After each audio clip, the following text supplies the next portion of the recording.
Marcelo, no sabes la ilusión que me hace que hayas aceptado ser entrevistado en este podcast que tengo yo aquí en The Objective, que se llama El Rincón de Espe. Gracias por estar aquí. Nada que agradecerme, la alegría es mía de estar con una persona de tu calidad, primero humana y después de tu calidad política. Pues mira, yo lo que creo es que los que tenemos que darte las gracias a ti somos los españoles, porque has sido el primer defensor en estos tiempos que corren tan difíciles de la hispanidad y del legado de España en América. Eso es lo más increíble, ya no digamos de tu tercer libro, que ahora hablaremos de ello. Pero, ¿cómo se te ocurrió escribir Madre Patria? Mira, es como si tú me preguntas, ¿cómo se te ocurrió salvar a una persona que se estaba ahogando? En realidad, efectivamente así era. Es que no se te ocurre, es decir, uno se lanza al agua para salvar a esa persona porque esa persona se está ahogando. Es decir, y a España la estaban ahogando. Es decir, en realidad dije el verbo mal, la estaban ahogando, la están ahogando.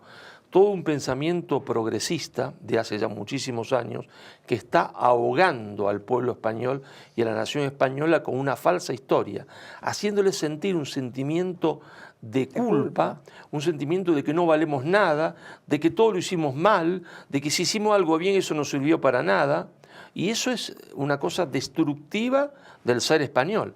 Y entonces, bueno, cuando yo vi eso, yo había sido siempre un apasionado de la hispanidad, venía acumulando material durante 20 años, pero la profesión no me había llevado a eso. Me había llevado a escribir sobre geopolítica, porque daba clase de eso. ¿La profesión tuya era catedrático? Profesor. ¿De qué? De geopolítica, de política internacional. Entonces yo estaba enfocado en eso. Porque cursaste, la carrera que hiciste fue políticas, no historia, Yo ¿no? hice ciencia política en la Universidad Nacional de Rosario, en Argentina. Después vine a España. Yo tuve una experiencia en Rosario sí. que te la habrá contado mucha gente. La Fundación Internacional para la Libertad hizo la cita anual en Rosario y yo no iba en ese autobús, pero Mario Vargas Llosa iba y muchos otros iban y nos apedrearon. Yo estaba andando para ver que en una plaza de Rosario estaba lleno de estatuas y de esto en favor de la ETA. Sí, lo sé. Que no es un sitio fácil, Rosario, ¿no? Y te decía, y entonces yo hice ciencia política primero, después vine a Madrid, y en Madrid estuve en la Escuela Diplomática de Madrid, haciendo el curso de Relaciones Internacionales. Eso fue 88-89, ¿no? De ahí me fui a Suiza, a Ginebra, al Instituto de Altos Estudios Internacionales, y ahí hice un diploma en estudios superiores en Historia y Política Internacional, y después hice el doctorado en Ciencia Política en la Universidad del Salvador en Buenos Aires.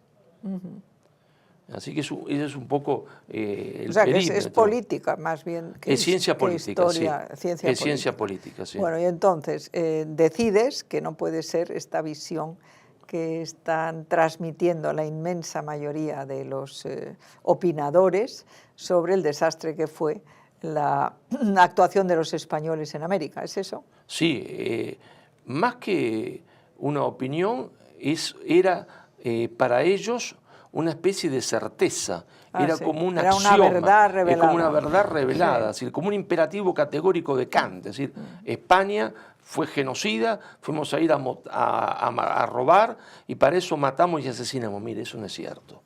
Eso no es cierto de ninguna naturaleza. No quiere decir que los españoles eran angelitos, porque pueblo de ángeles no hay en ninguna parte del mundo, eso sería imposible. Pero no es cierto porque la historia comprueba que es la primera vez que una monarquía, viendo que algunos de sus súbditos se comportaban incorrectamente, hace leyes para proteger a los habitantes de América, a donde ha llegado. Eso no pasó nunca en las leyes de Indias. Eso no hay leyes de India ni en Inglaterra, ni en Francia, ni en Rusia, ni en Bélgica, en nada. ¿Y cómo podía ser además de las leyes de Indias, para mí es muy importante el juicio de residencia que se hacía a la vuelta de los virreyes o gobernadores, ¿no? Si hubiese juicio de residencia ahora en España, imagínate que no estaría España sufriendo los problemas que sufre. Claro. ¿No? Ese juicio de residencia era fantástico. Cuéntalo, que les va a interesar mucho a los espectadores. Es decir, la monarquía nombraba a una persona virrey o gobernador, ¿no es cierto? Y el hombre ejercía como virrey, pero una vez que terminaba su mandato se le hacía un juicio, sí o sí. No es que para ver si no tenía que haber denuncias, se le juzgaba. Para ver si se había comportado correctamente, para ver si se había enriquecido ilícitamente, porque el que era virrey no podía hacer negocio. Decía, pero yo hice un negocio particular. No, mire, le decía el rey, yo lo puse usted para que sea virrey, ejerza el gobierno, no para que hiciese negocios, claro. para que se llevase un dinerillo de la casa, algunas joyas. No puede usted llevarse ninguna joya. Joyas, como las de Zapatero, tampoco. Esas menos, fíjate, claro. con las joyas, las esmeraldas Sí, que hay en y Colón. entonces ahí se lo juzgaba, está sí o sí. Y atención, que muchos fueron condenados, ¿eh? Sí, claro. Muchos fueron condenados. Para Otro, por empezar, supuesto, a Cristóbal Colón no se le trató bien cuando volvió. Bueno, Pero ese no era juicio de residencia, eso fue otra cosa. Eso fue otra cosa, pero también fue culpa de Colón. Porque Colón era un excelente navegante, un excelente marino, pero cuando le tocó actuar políticamente, no actuaba bien. Es decir, una cosa es ser un buen navegante, Claro. un buen marino, y otra cosa es entender la política. Pero ¿no es cierto? por eso digo que a la vuelta a España, unos por el juicio de residencia y otros por, no sé, por la actuación política. Bueno, porque Isabel se enoja mucho con él. Es un momento clave de la historia de España cuando él trae indios y los quiere vender como esclavos. Y ahí se produce una indignación gigantesca de Isabel, que dice, esas personas vuelven a América. Esas personas que no posiblemente pueden ser esclavos. fue la semilla de las leyes de Indias. Fue más que eso porque es la primera vez que se dicen esas personas son súbditos de Castilla, con los mismos derechos que tiene un castellano. Yo soy reina de Castilla y reina de Indias, y le da la categoría de súbditos. Eso no pasó nunca.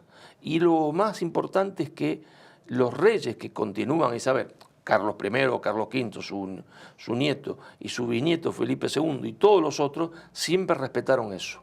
Sí, y de hecho Carlos V paró el descubrimiento, la conquista o lo que fuera durante un tiempo hasta que se puso en claro que no estaban haciendo ningún disparate desde el punto de vista humanitario.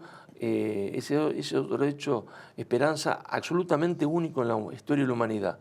No hay en ninguna conquista que haya emprendido ninguna nación, ningún pueblo del mundo que haya dicho en un momento determinado, es que tenemos derecho a estar ahí o no, es que lo estamos haciendo bien o lo estamos haciendo mal. Eso no pasó nunca. Sí, no había pasado antes. Es inimaginable a Roma parando la conquista de Iberia, de España, diciendo, a ver, ¿estamos haciendo bien en España? No, nada. Los romanos conquistaban y se acabó. Es impensable en el imperio inglés o en el imperio mongol. Y sin embargo acá, Carlos dice, tenemos un problema moral. Es que estamos haciendo las cosas bien o mal. Y eso vale oro, no existió nunca en la historia de la humanidad. Exacto. Nunca. Que justamente en tu segundo libro, Nada por lo que pedir perdón se llama, lo que vienes a decir es que los que están detrás de la leyenda negra tienen las manos manchadas de sangre. Y sin duda. ¿Puedes explicar eso? Claro, porque España fue juzgada por un tribunal de la historia, metafóricamente hablando, ¿no? Donde la juzgan como una potencia genocida, asesina. Y yo digo, ese tribunal formado por los franceses, por los ingleses, por los norteamericanos y por los soviéticos después, los desfachatados de los soviéticos también predicaron la leyenda negra. ¿Tienen autoridad moral para juzgar a España? No, que van a tener autoridad moral si las manos de ellos están manchadas de sangre. Es decir, lo que hacen los franceses en Haití no tiene nombre. ¿Qué hicieron? En Haití establecen un sistema de esclavitud total. Es decir, una isla totalmente formada por esclavos, donde no construyeron un hospital, no construyeron una escuela, no le enseñaban el francés, nada, es decir, solo de explotación. Y por eso vos vas a la isla hoy, la mitad de la isla es la República Dominicana, con sus problemas, sí, pero te paseás, estás, y la otra mitad es el infierno. Ese infierno es el que hicieron los franceses. Entonces, la diferencia con España es total. Si los otros tienen las manos manchadas de sangre, los ingleses dijeron, el mejor indio es el indio muerto. Jamás se mestizaron. Los belgas en el Congo ni hablar. Bueno. Los rusos cuando hicieron su expansión hacia el Asia ni hablar. ¿En dónde? ¿Los rusos en dónde? Y los rusos se expanden, ellos eran el ducado de Moscú y van a llegar hasta Vladivostok, que está enfrente de Japón. Sí. Bueno, eso no tiene comparación con España. Es decir, España es el único que llega y dice, vos que sos distinto a mí, no importa, me voy a mestizar. Y se casan españoles con indias, Sí, sí. e indios con españolas. Eso no se dio nunca. Pero lo que no se da nunca es que el producto de eso, sí, cuando nace un bebé y uno tiene un hijo, el español a ese hijo es su hijo. Hombre, claro. Y la prueba es Garcilaso de la Vega, mamá quechua, princesa quechua, soldado español él. Y Garcilaso era trilingüe, hablaba español, por supuesto, hablaba latín y quechua y escribía en las 3 lenguas. ¿Qué dices? No lo sabía Sí, yo. sí, sí, sí. Ah. Pero eso lo aprende en un colegio, Sí. en Cusco, ¿no es cierto?, fundado por los españoles. Un colegio trilingüe.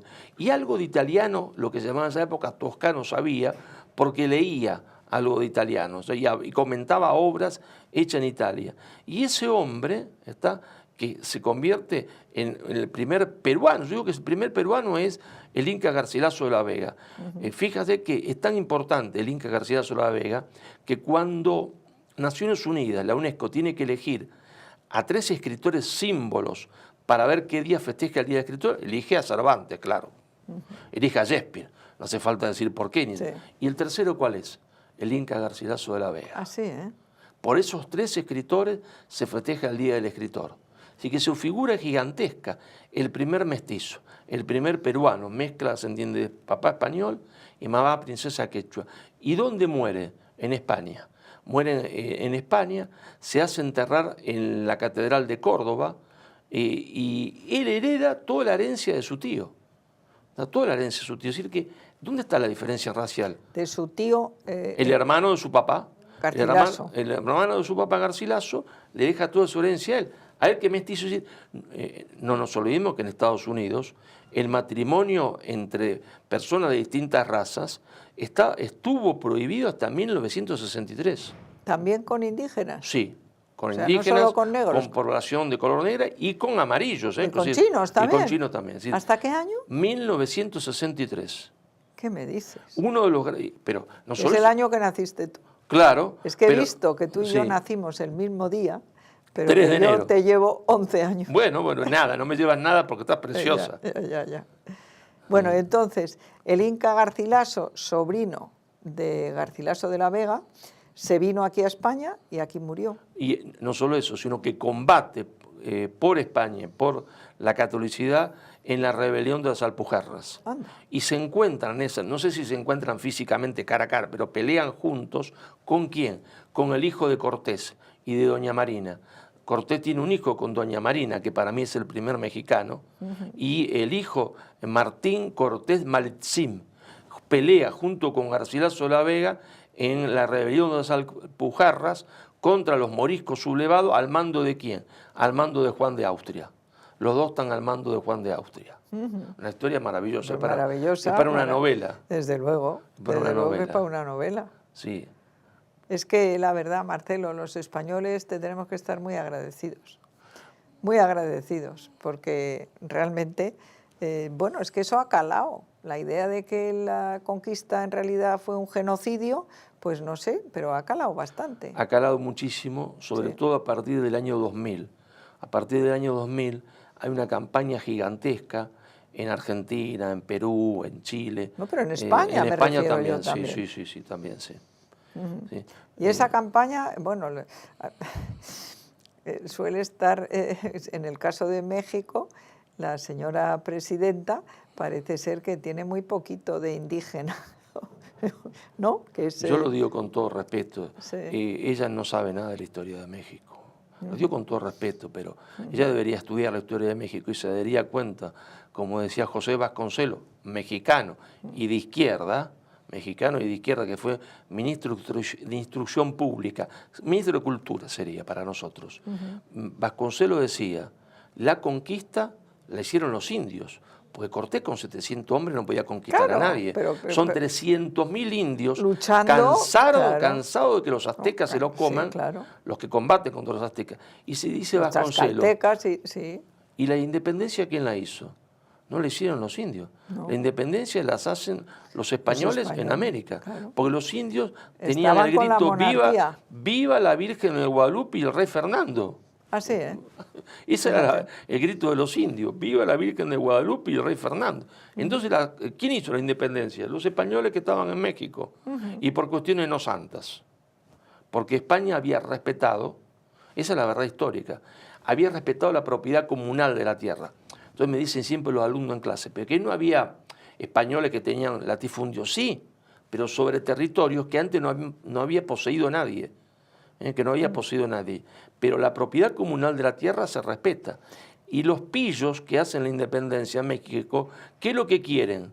Sacar la propiedad comunal y repartírsela entre ellos. Claro. Que la propiedad comunal en Perú creo que ha seguido existiendo mucho tiempo, ¿no? Bueno, el que le va a eliminar fundamentalmente es Bolívar. Ajá. Bolívar le quita a la nobleza inca los títulos de nobleza y le quita a los indios pobres, es decir, a los nobles le quita los títulos de nobleza y a los pobres que tenían la propiedad comunal, que trabajaban en común, le quita las tierras y se las reparte entre 4 o 5. Y de ahí los tipos se quedan sin tierra, se convierten simplemente errantes en su propia tierra. España respetó la propiedad comunal y los títulos de nobleza. Cosa que tampoco pasó nunca en la historia, nunca. Y de hecho el rey de España se consideraba, y los indios lo consideraban así, el sucesor del Inca. Por eso respetaban a la nobleza, es decir, la misma nobleza. Había una nobleza española y había una nobleza en el Perú inca. Sí, cosa claro, fabulosa. La madre de del Inca Garcilaso. De Garcilaso, ¿no? Claro. Era princesa quechua. Quechua, claro. Sí. Oye, y bueno, y entonces hablemos de tu tercer libro, que se llama Lepanto, ¿no? Bueno, Lepanto es el cuarto. Ah, es el cuarto. Claro. ¿El tercero cuál es? Viene Madre Patria, Nada por lo que pedí perdón, sí. Lo que América le debe a España. Ah, ese no hemos hablado de ese. ¿Qué lo que dices, universidad? Ese no lo he leído, yo tengo los otros. Un padre puede dejarle a su hijo muchas propiedades, ¿no es cierto? Y está bien, yo también me gustaría que me deje muchas propiedades. Sí. Pero ¿qué le puede dejar más importante? Le puede dejar su espíritu, sus valores, claro. Su creencia. Bueno, es lo que España deja en América. Aparte de universidades, aparte de hospitales, deja su creencia, deja su fe, deja su lengua, la lengua más maravillosa del mundo. Es decir, España deja su ser en América. Deja su ser en América. Por eso yo digo en Madre Patria, la lengua con la cual yo sueño, me enamoro y a veces también odio, ¿cuál es? Es el español, que es la lengua más linda del mundo. Sí, la única que diferencia entre ser y estar. Y entonces lo que dice es que, bueno, hay muchas cosas, pero claro, igual que los romanos en España dejaron un legado maravilloso, y a mí, siendo ministra, me invita el ministro de Cultura de Italia a inaugurar una exposición en Roma que se llamaba La Hispania Romana, y llego allí y en vez de enseñarnos todo lo que nos habían dado, el genocidio de los españoles, la sangre que, bueno, de los romanos, perdón.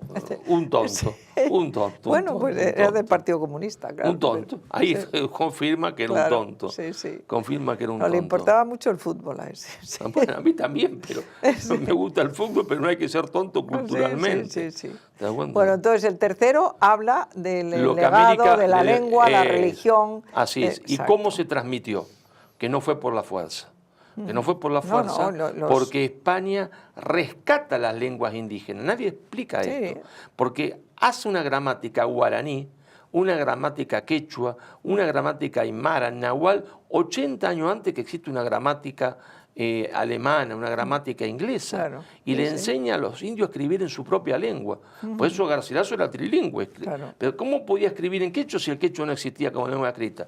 Porque los sacerdotes convierten a la lengua oral en lengua escrita. ¿Y quiénes fueron las órdenes religiosas de más que tuvieron un protagonismo mayor en el tema de las lenguas? ¿Jesuitas? Bueno, ¿no? hay tres primero. Primero son los franciscanos. Por los franciscanos son los primeros diccionarios. Se juntaban con los niños y le decían, le mostraban así, y le decían, se lo levantaban. Entonces el niño entendía que el cura quería preguntarle cómo se llamaba ese objeto, decía taza. Entonces el cura anotaba taza en nahual. Los primeros fueron los franciscanos, los dominicos y finalmente son los jesuitas, que tienen la mayor carga en la educación, ya superior, universitaria. Son las tres órdenes principales. Franciscanos, primero en México la evangelización la hacen ellos, los franciscanos descalzos, los dominicos y los jesuitas. Bueno, pues vamos al cuarto libro. El cuarto libro, yo ya termino la trilogía y hablo de Lepanto.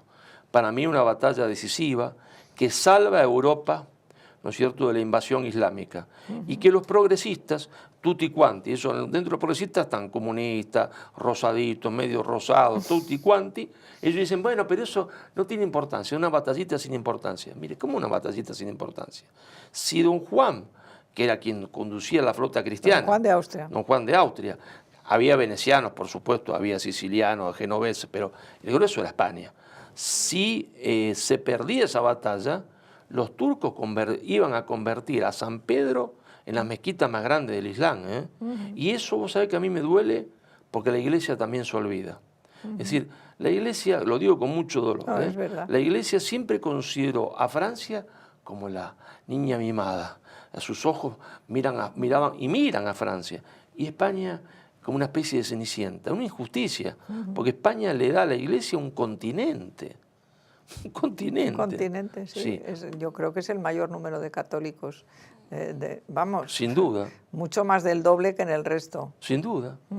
Y entonces en Lepanto se salva Europa de caer bajo, y lo digo con total fuerza, se salva de caer bajo la guerra del Islam. Claro. Porque hoy, si no, en Madrid... Es la segunda vez, también claro, los españoles, bueno, pero, el año 700. Claro, en Covadonga, las Navas de Tolosa, es decir, innumerable cantidad de batallas contra el Islam que hoy, lamentablemente, los españoles olvidan y se han creído, yo lo digo esto en el libro Lepanto, se han creído, para mí tontamente, el mito del Al-Ándalus. Pero que todos convivían en Andalucía. Pero que convivían, pero ¿qué iban a convivir si los tenían como esclavos? Claro. La mujer era un objeto sexual. Claro, tenían harenes. Y Almanzor hacía racias. Llegó un día Almanzor, el jefe árabe, a robar las campanas de Santiago de Compostela, las campanas junto con un montón de mujeres. Sí, sí. A las mujeres las llevaban a Córdoba, que era un mercado de esclavos, para hacerlas miembros del harén. Y una cosa espantosa, capturaban a los niños,